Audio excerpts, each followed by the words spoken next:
The weird thing about aging in the days of social media and 4K cameras is that I still remember posting pictures on MySpace in like 2003. And so if you take care of yourself, which I have, over the years you're physically and mentally still in the same place that you were 20 years ago, but you no longer look like that. And that's been coming to my attention lately. So I've stayed in really good physical shape.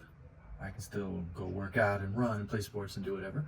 Not at the same level, obviously, as when I was in my 20s and early 30s, but I don't look the same. And I don't really realize that until I look at my social media posts and I'm like, dude, you got old. And it's even worse when other people say that to you. Usually guys, like, bro, you doing okay? You look like you're pretty stressed out. You look like you're kind of aging. They don't say it in so many words, but it's always guys. Women are much kinder when it comes to that. Dudes are always just like, bro, you look like shit. Thank you. Appreciate that. Yes.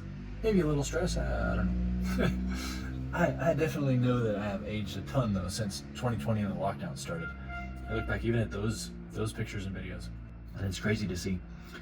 And this is top of mind for me right now because someone posted something yesterday about Bryan Johnson. So if you don't know who he is, he sold Venmo for like $800 million, and I think he cashed out around 300. And he started this thing called Don't Die, which essentially is what he is calling the new philosophical, religious, and like operating system for humanity that he wants people to follow, and he believes that that's going to be the next thing. Sorry about the. I'm in Mexico. They don't believe in preventing sound pollution, so everyone makes lots of noises. Anyway, so his thing is don't die. And someone posted something on Twitter, and I am all about it because it's a reframing of don't die, which I've mentioned before to him as well in comments, which is why not focus on living today? Live now. I much prefer the live now framework to the don't die framework because we are all eternal anyways. We are spiritual beings having a human experience, which is temporary. So our physical body is going to die, but we are not going to die. Whatever your religious or philosophical belief is, I think most people have some sort of afterlife belief, unless you're just a complete atheist, which is also requiring some faith. But in my opinion, and my very strong belief, we are eternal. We are connected to divine consciousness. We are infinite. Yes, the body will eventually die. Would it be cool to live 200 years or longer? Yeah, it probably would be pretty cool. I mean, it's been cool just to see the changes that have happened now. But it also depends on what socioeconomic level you are at. If you want to live for that long, or if you want to learn the lessons you're supposed to learn in this life and then hopefully level up for the next go round, wherever that is, whatever that is. But the important thing is the reframing of don't die to live now. I much prefer that because yes, it's good to know that eventually this life is going to end, but then that puts you in a state of fear. It puts you in a state of being motivated by, oh, eventually I'm going to die, so I have to do all these things now, rather than just focusing on the positive, which is live now. Live today as fully as possible. And understand that aging is a part of life. It's part of the process of this human journey. I don't look like I did when I was 25 anymore. And that's just something I have to accept. And it's not that I'm trying, I don't use filters, none of that. Like, I want to age gracefully. I'm going to age. I'm constantly admonished by especially the ladies in my life to take better care of your skin, and I should do that. But I mean, I lived really, really hard for the last 20 years, 25 years.